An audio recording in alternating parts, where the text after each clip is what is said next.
Welcome to the Effective Approaches to Evidence Inventory Documentation webinar. Successful strategies for identifying and organizing the evidence to demonstrate compliance. We'd like to thank Becca DeHaven, Events Technology Assistant, and Vicki Clark for helping us today behind the scenes. We'd also like to welcome Nicole Wade and Sally Martin, ASL interpreters. Thank you for joining us. Before we begin, we'd like to take a moment to recognize the sponsor of today's webinar, Weave. Created by educators for educators, Weave's platform is uniquely designed for institutional effectiveness and empowers higher education leaders to prepare for their institutional and programmatic accreditations. Weave provides a centralized system for managing higher education assessment and accreditation that encourages collaboration and helps create a campus-wide culture of continuous improvement. Thank you, Weave. As a reminder, the information provided in this webinar is the property of the Middle States Commission on Higher Education, and reproduction, distribution, or transmission of the presentation, in part or in whole, is expressly prohibited without prior written consent from the Commission. My name is Melissa Harden. I'm Lead Vice President for Institutional Field Relations, and I'm joined today by my colleague, Dr. Terrence Peavy, Vice President, Institutional Field Relations. The information provided in this webinar is advice after reviewing good practices from institutions that appear to have performed well in the self-study evaluation process, including development, refinement, and use of the evidence inventory. To facilitate receiving your questions, we're using the Q&A option provided in the participant panel. Please submit your questions using this feature. All questions will be addressed at the end of the webinar. Here we go. Our main goal today is to help clarify the overall expectations for your evidence inventory in terms of an approach and quality.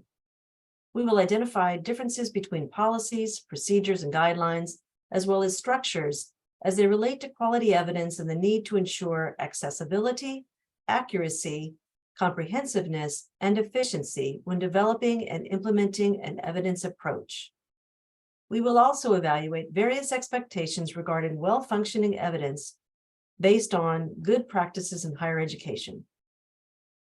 Please note that this presentation will not address the evidence expectations associated with the revisions recently made to the Middle States Standards on Accreditation.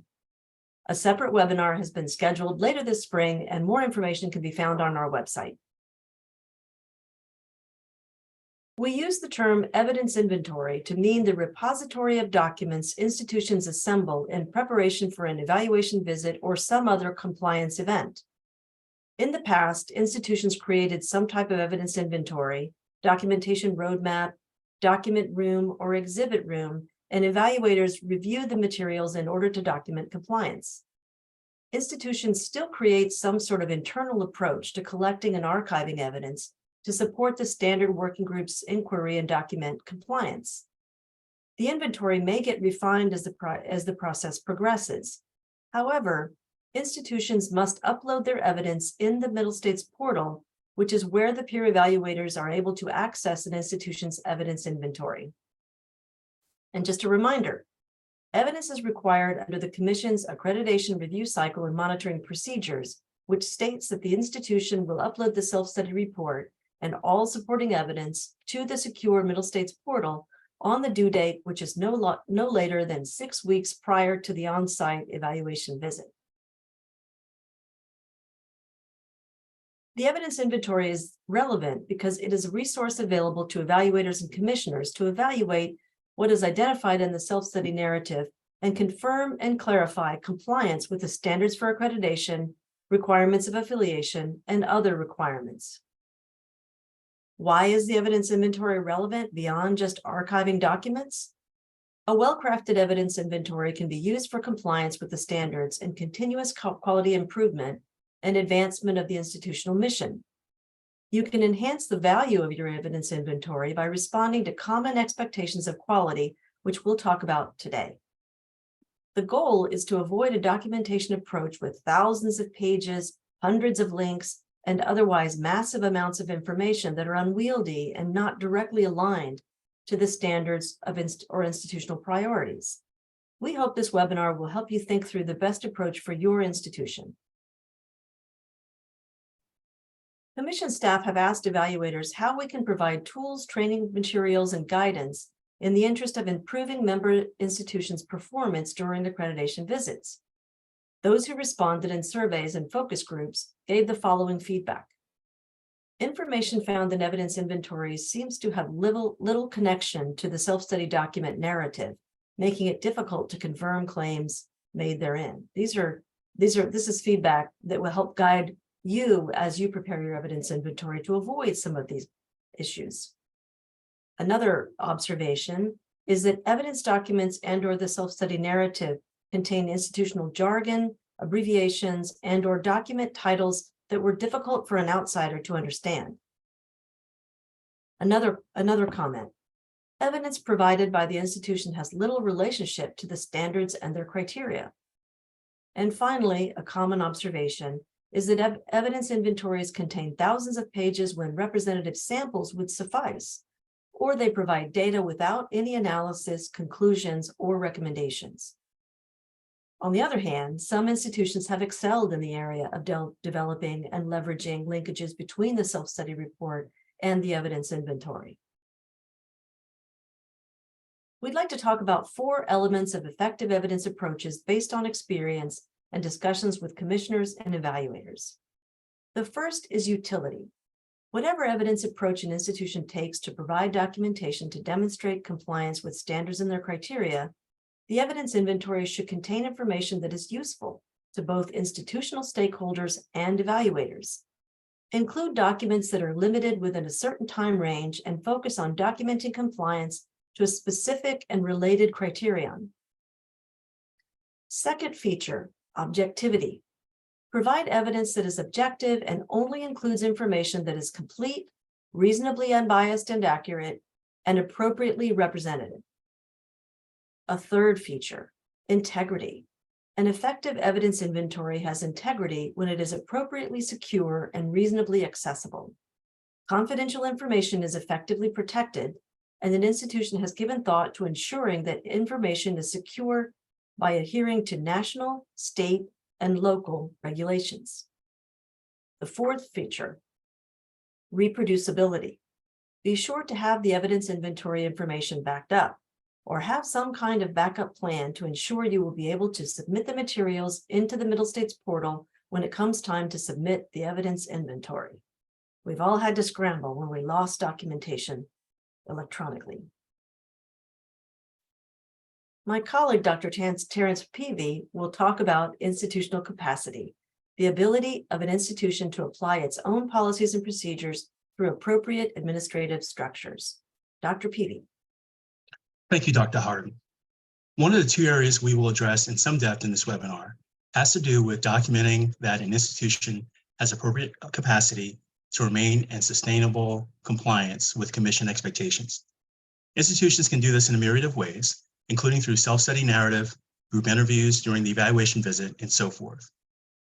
One way to leverage the good work being done when organizing an institution's evidence inventory is to see if an institution has policies, procedures, guidelines regarding relevant criteria, identify offices responsible for the implementation of such, and then ask if the institution and/or its units have evidence in the form of documents, process maps, charts, and so forth, which they might be included in the evidence inventory for use by an institution steering committee, its working groups, or by the evaluation team members. Asking these questions could help an institution address its capacity for complying with commission expectations in what we call institutional capacity. I'd like to suggest an approach that might help your campus representatives and evaluators appreciate how comprehensive your institution's compliance with the commission's requirements, standards, and criteria. The approach is one of several, but could be helpful. For a given criterion or commission expectation, number 1, what is expected? Is there a policy or a group of policies that relate to the criterion? Get that document and place a cover page or place a subheading that says policies. Number 2, how is it done? Is there a procedure directly related to that policy? Create a policy diagram, flowchart, or narrative describing the process. Place that in the evidence inventory with the subheading procedures or related procedures. Who or what is responsible for doing it? Sometimes the process document you worked on already has this. And number 4, what shows we have done it? Provide representative information and/or appropriate samples demonstrating that your institution is successful in achieving the goals and objectives of the policy, and, where appropriate, appropriately representative and comprehensive information of such compliance, and, where applicable, commission expectations. Of course, this is not the totality of what should be included, but it's a start. In a sense, where such information is available and appropriate, it provides a sense of infrastructure or structural support for compliance with commission expectations and for other kinds of review. Depicted in the red arrows to the left, institutions might review the language of each criterion and identify institutional policies, then identify documents, or even depict their own diagram of what institutional procedures and guidelines exist with regard to each criterion, then identify an institution's organizational structures, and then use the entire exercise to then identify appropriate evidence to include in the evidence inventory. Some institutions might also do the opposite, depicted by the green arrows in this diagram. They review each of the criterion, then evidence, then the institutional units responsible for each, followed by the identification of their own depiction of procedures and guidelines, followed by institutional policies that support such policies. For the policy, evaluators can review that after it has been referred to the self-study narrative or not. For the procedure, in this case, the institution's general education assessment procedure, the process might be referred to in the self-study narrative.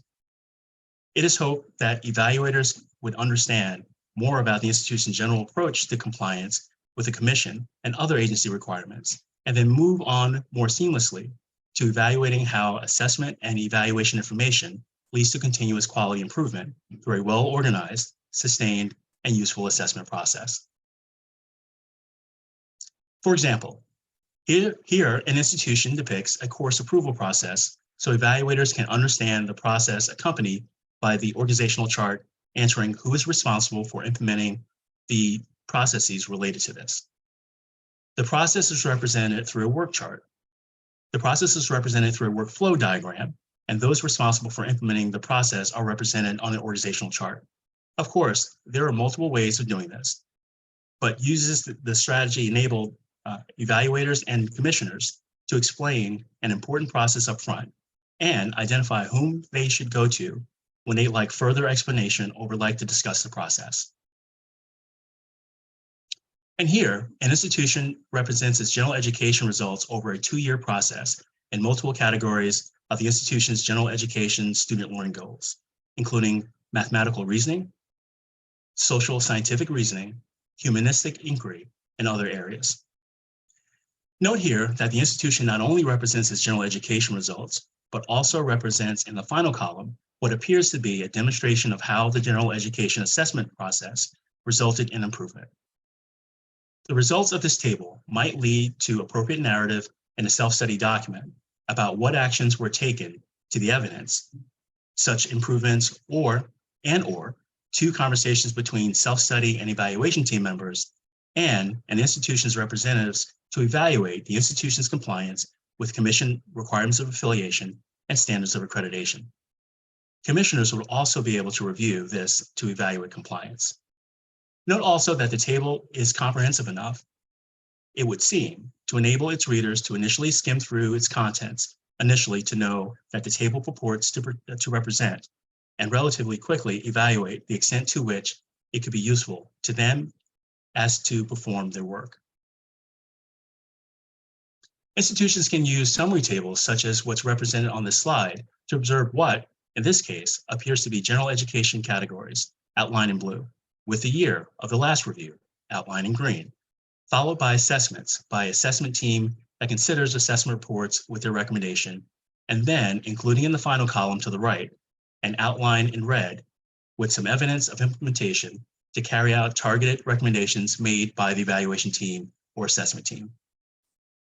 With perhaps a few cosmetic changes to enhance readability, this document condenses and assessment processes in terms of subject, year accomplished, findings, recommendations, and action. A recent review of self-study reports and evidence inventories in the last 2 years conducted by the Commission, institutions are increasingly using exhibits such as these, either used in the self-study chapters themselves or, more commonly, in the evidence inventory portals to provide succinct information. And this need not only be presented in table form, and we want to be clear that the focus here is not the concise presentation of information. This can be done in a page or two in a well-focused and well-written self-study narrative. But note here that evaluators in the Commission and the commissioners can initially skim through this and probably in a few pages of an exhibit, within the evidence inventory to confirm and clarify compliance with Commission expectation and conclude that it is focused enough to warrant more careful review as the readers do their work. My colleague, Dr. Melissa Harden, will share aspects of the evidence quality. Thank you, Dr. Peavy. We reached out to experienced evaluators at Middle States member institutions and identified 4 overarching hallmarks of evidence quality. Quality evidence is accessible. Evidence for the criterion can be readily retrieved in ways that enable users to access information needed, even when they're not familiar with the institution. Quality evidence is accurate. Evidence provided for the criterion is technically correct and current. Quality evidence is comprehensive.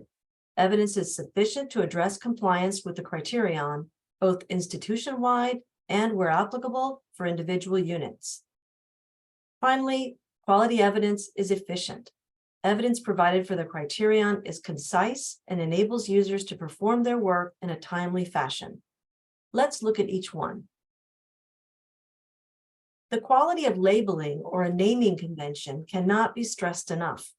Documents behind labels should directly relate to what the labels claim they represent. The evidence inventory should be characterized by labels that make it easier for evaluators and other outsiders who may not be familiar with the institution to do their evaluation work. Usually this means that the labels directly relate to Commission standards, criteria, and requirements so that evaluators can readily conclude what information is contained therein. Labels should never parrot specialized or technical language that could pose a barrier to understanding. Accuracy is a key element of an evidence inventory. Evidence must be accurate in order to be useful. For the purposes of the evidence inventory, evidence should clearly reference what offices and individuals are associated with the evidence included in the evidence inventory. This means that documents and other information should contain clear references to the individuals or units that were responsible for developing such evidence, so evaluators know whom to interview should they desire to do so. Appropriate evidence should also include reasonably current evidence. Evaluators, commissioners, and those that otherwise use the evidence inventory should be able to gather a sense in short order that the information provided is the latest version and is therefore reasonably current and directly relates to each standard and their related criteria. Finally, information provided should be precise. It should sharply focus on what criterion it is meant to demonstrate. Providing technically correct and current evidence enables your institution to provide examples of policies, procedures, organizational structures, assessment information, and contextual information that get the job done, without key individuals having to explain where information is located or why it is meaningful. It also complements the self-study narrative because it supports claims made therein by providing the latest information available directly and compellingly. Institutions are responsible for ensuring that the documentation and other evidence they provide is comprehensive. This means that they provide sufficient evidence that addresses compliance at institutional and unit levels in substantial measure.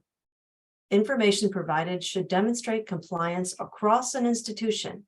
That is, it is pervasive enough across an institution at both institutional and unit levels to lead one to reasonably believe that an institution complies with the Commission expectations in substantial measure.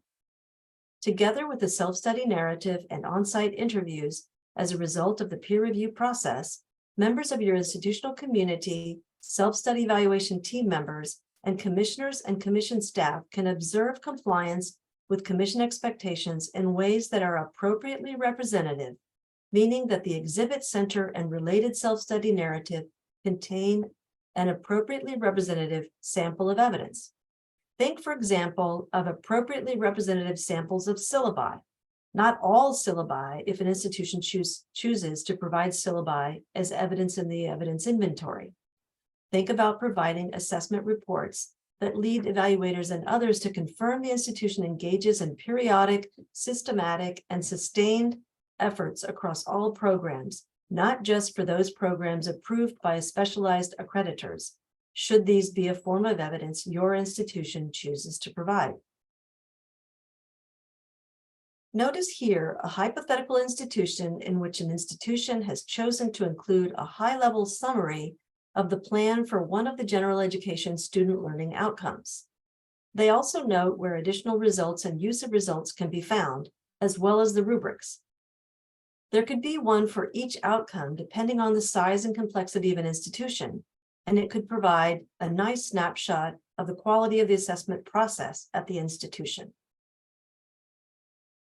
Some institutions use Tableau for dashboards or create summary tables that display results.